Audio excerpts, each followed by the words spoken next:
is Bangalore Headlines, your source for the latest news and alerts from across the city. Chandrashekhar, ನನ್ನ ಊರು ಹಾಸನ ಜಿಲ್ಲೆ ಕೋಡಿಹಳ್ಳಿ ಗ್ರಾಮ. ರೈತ ಸಂಘ ಪ್ರಾರಂಭ ಆಗಿ 46ನೇ ವರ್ಷ. 46 ವರ್ಷಗಳ ಹಿಂದೆ ಸ್ಥಾಪನೆ ಆದಂಥ ಎಲ್ಲ ಸೀನಿಯರ್ಸ್ ಜೊತೆಯಲ್ಲಿ ನಾನೊಬ್ಬ ಜೂನಿಯರ್ ಸಂಸ್ಥಾಪಕರಲ್ಲಿ ಒಬ್ಬನಾಗಿ ಕೆಲಸ ಮಾಡ್ತಾಯಿದ್ದೆ. ಹಸಿರು ಸೇನೆಯನ್ನು ಸಂಘಟನೆ ಮಾಡಿದ್ದೀರ. ಹಸಿರು ಸೇನೆಯನ್ನು 2001ರಲ್ಲಿ ಪ್ರೊಫೆಸರ್ ನಂಜುಂಡಸ್ವಾಮಿ ಇರುವಾಗ ರೈತರು ರೈತ ಸಂಘಕ್ಕೆ ಬರ್ತಾರೆ. ಯುವಕರನ್ನು ಕರೆದು ತರಬೇತಿಗೊಳಿಸಿ ಅವ್ರನ್ನ ಹಸಿರು ಸೇನಾನಿಗಳಾಗಿ ಪರಿವರ್ತನೆ ಮಾಡಲಿಕ್ಕೆ, ಸಮಾಜದ ಜವಾಬ್ದಾರಿ ಯುವಕರಲ್ಲಿ ತರಲಿಕ್ಕೆ ಹಸಿರು ಸೇನೆಯನ್ನು ಪ್ರಾರಂಭ ಮಾಡಿತು. ಸರ್, ಇವಾಗ ಬಿಡದಿ ಟೌನ್ಶಿಪ್ ಬಗ್ಗೆ ಏನು ಹೇಳ್ತೀರಾ ಸರ್? ಬಿಡದಿ ಟೌನ್ಶಿಪ್ ಮಾಡಿ ಅಂತ ಹೇಳಿ ಕೇಳಿರೋರು ಯಾರು ಸರ್ಕಾರಕ್ಕೆ? ಬಿಡದಿ ಟೌನ್ಶಿಪ್ ಇರ್ಬೋದು, ಈ ದವಾಸ್ಪೇಟೆ ಹತ್ರ ಮತ್ತೊಂದು ಹೈಟೆಕ್ ಸಿಟಿ ಅಂತೇಳಿ ಮಾಡಕೊಳ್ತಿದ್ದಾರೆ. ಆಮೇಲೆ ನಗರದ ಬೇರೆ ಬೇರೆ ಪ್ರದೇಶಗಳಲ್ಲಿ ಮಾಡಲಿಕ್ಕೆ ಹೊರಟಿರ್ತಕ್ಕಂಥ ಟೌನ್ಶಿಪ್ಗಳು ಯಾರು ಕೇಳಿದ್ದಾರೆ? ಈ ದೊಡ್ಡ ದೊಡ್ಡ ಹಣವಂತರಿಗೆ ಅವರಿಗೆ ಬೇಕಾದ ರೀತಿಯಲ್ಲಿ ತಯಾರು ಮಾಡಿ ಒಂದು ಉಪನಗರಗಳನ್ನು ರೆಡಿ ಮಾಡಿ ಕೊಡಲಿಕ್ಕೆ ನೀವ್ಯಾರು? ನನ್ನ ಪ್ರಶ್ನೆ, ನಾನೊಬ್ಬ ನಾಗರಿಕನಾಗಿ ಸರ್ಕಾರನ ಪ್ರಶ್ನೆ ಮಾಡ್ತೀನಿ. ನಿಮ್ಮ ಜವಾಬ್ದಾರಿ ಏನು? ಜನ ಲಕ್ಷಾಂತರ ಕೋಟಿ ದುಡ್ಡನ್ನು ತೆರಿಗೆ ಮೂಲಕ ನಿಮಗೆ ಕೊಡ್ತಾರೆ. ನೀವು ಅಭಿವೃದ್ಧಿಯನ್ನು ತೋರಿಸ್ಬೇಕು.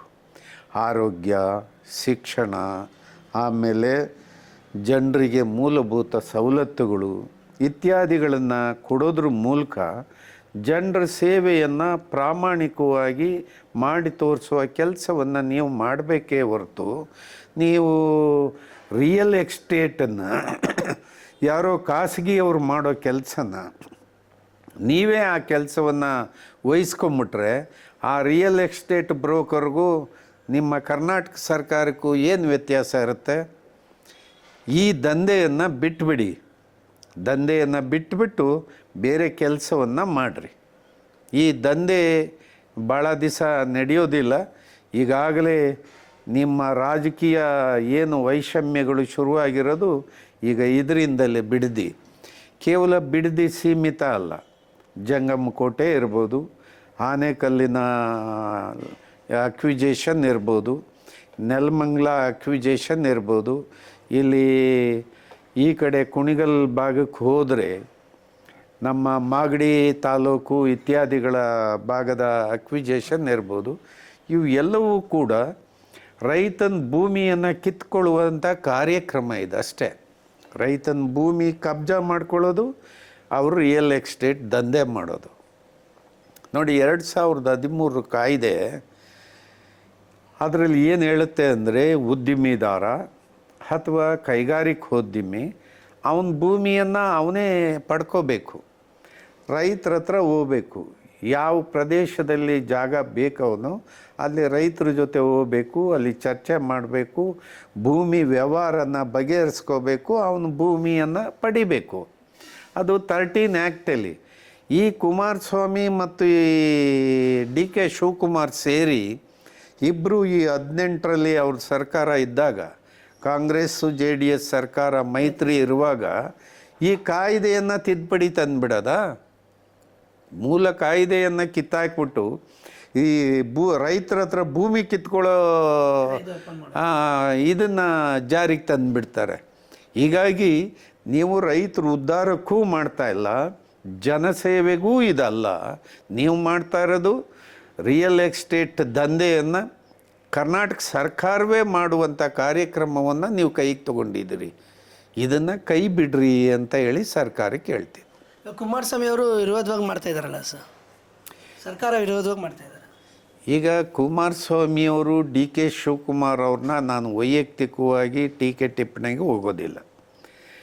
ಈಗ ಅವರು ಅಲ್ಲಿ ರೈತರು ಪರ ಅಂತಾರೆ. ಆದರೆ ಕುಮಾರಸ್ವಾಮಿಯವರು ಇರುವಾಗಲೂ ಈಗ ನಂದಗುಡಿ ಭಾಗದಲ್ಲಿ 10,000 ಎಕರೆ ಭೂಮಿಯನ್ನು ಅವರು ಟೌನ್ಶಿಪ್ ಮಾಡಲಿಕ್ಕೇ ಹೊರಟಿದ್ರು. ಅದು ಬಿಡದಿದ್ದು ಕೂಡ ಅವರು ಇರುವಾಗಲೇ ಮಾಡಿದ್ರು. ಆದರೆ ಪ್ರಶ್ನೆ ಏನಂದರೆ, ರಾಜಕೀಯ ಸಂಘರ್ಷಕ್ಕೆ ಈಗ ಬಿಡದಿ ರೈತರನ್ನು ತಂದು ಬಲಿ ಕೊಡ್ತಾ ಇದ್ದಾರೆ. ಇದು ಆಗಬಾರ್ದು. ರೈತರನ್ನು ಯಾವುದೇ ಕಾರಣಕ್ಕೆ ಈ ಥರದ ಬಲಿ ತಗೊಳ್ಳುವಂಥ ಪ್ರಯತ್ನ ಮಾಡಬಾರ್ದು. ರೈತರನ್ನು ಸ್ವತಂತ್ರವಾಗಿ ಬಿಡಬೇಕು. ರೈತರು ಪರಂಪರಾಗತವಾಗಿ ಆ ಹಳ್ಳಿ, ಆ ಜಮೀನು, ಅದು ರಕ್ತ ಸಂಬಂಧ ಇದೆ. ಅದಕ್ಕೆ ಅದನ್ನು ಕಿತ್ಕೊಳ್ಳೋ ಪ್ರಯತ್ನ ನೀವು ಮಾಡಬಾರ್ದು. ಅದನ್ನು ಯಥಾವತ್ತಾಗಿ ಅವ್ರು ಬಿಡಿ. ನಗರ ಬೆಳೀತದೋ, ಅವರು ಬೆಳೆದು ಅವ್ರ ಊರಿಂದ ಆಚೆಗೆ ಹೋಗುತ್ತೋ, ಅವರೂ ಕೂಡ ಅದೇ ಸಂದರ್ಭದಲ್ಲಿ ನಗರೀಕರಣಕ್ಕೆ ಅವರು ಒಳಗಾಗ್ತಾರೋ, ಆ ಬಂದ ಲಾಭ ಅವ್ರಿಗೆ ಬರುತ್ತೋ ಬರಲಿ, ನಿಮಗೇನು ಕಷ್ಟ ಇಲ್ಲ. ಅವ್ರಿಗೆ ಆಗೋದಕ್ಕೆ ಮುಂಚೆ ನಮಗೇನೆ ಬಂದುಬಿಡಬೇಕು ಅಂತೇಳಿ ನೀವು ಅಡ್ಡಗಟ್ಟಿ ಈ ಕಾನೂನನ್ನು ನೀವು ಬಳಕೆ ಮಾಡಿ ತಾವು ದುಡಿಮೆ ಮಾಡ್ಕೊಳ್ಳೋದಕ್ಕೆ ಪ್ರಯತ್ನ ಮಾಡೋದು ಇದು ಸರಿಯಾದ ನಡವಳಿಕೆ ಅಲ್ಲ. ಕೈ ಬಿಡ್ರಿ ಅಂತ ಹೇಳ್ತೀನಿ. ಸರ್, ರೈತರು ನಮ್ಮ ಭೂಮಿ ನಮ್ಮ ಹಕ್ಕು ಅಂತ ಕೇಳಕ್ಕೆ ಹೋದರೆ ಅವ್ರ ಮೇಲೆ FIR ಮಾಡ್ತಾವ್ರೆ. ತಪ್ಪಿದು. ರೈತರ ಮೇಲೆ ರೈತರು FIR ಹಾಕ್ಸ್ಕೊಳ್ಳುವಂಥ ಯಾವುದೇ ಕೆಲಸವನ್ನು ಮಾಡಲ್ಲ. ನಿಮ್ಮ ಏನು ಒತ್ತಡಗಳು ರೈತರನ್ನ ಪ್ರಚೋದನೆ ಆಗಿರ್ಬೋದು, ಅಥವಾ ಒಂದೆರಡು ಮಾತುಗಳು ಎಲ್ಲೇ ಮೀರಿ ಗ್ರಾಮ್ಯ ಭಾಷೆಯಲ್ಲಿ ಮಾತಾಡ್ಬೋದು, ಅದನ್ನೇ ನೀವು ಅಪರಾಧ ಅಂತೇಳಿ ತಿಳ್ಕೊಳ್ಳೋದಾದರೆ ತಪ್ಪಾಗುತ್ತೆ. ಸರ್ಕಾರಕ್ಕೆ ಸಹನೆ ಇರಬೇಕು, ರೈತನ ನೋಡುವ ದೃಷ್ಟಿ ಬದಲಾಗಬೇಕು ಅಂತೇಳಿ ಸರ್ಕಾರಕ್ಕೆ ಹೇಳ್ತೀನಿ. ನಮಸ್ಕಾರ. ನಮಸ್ತೆ.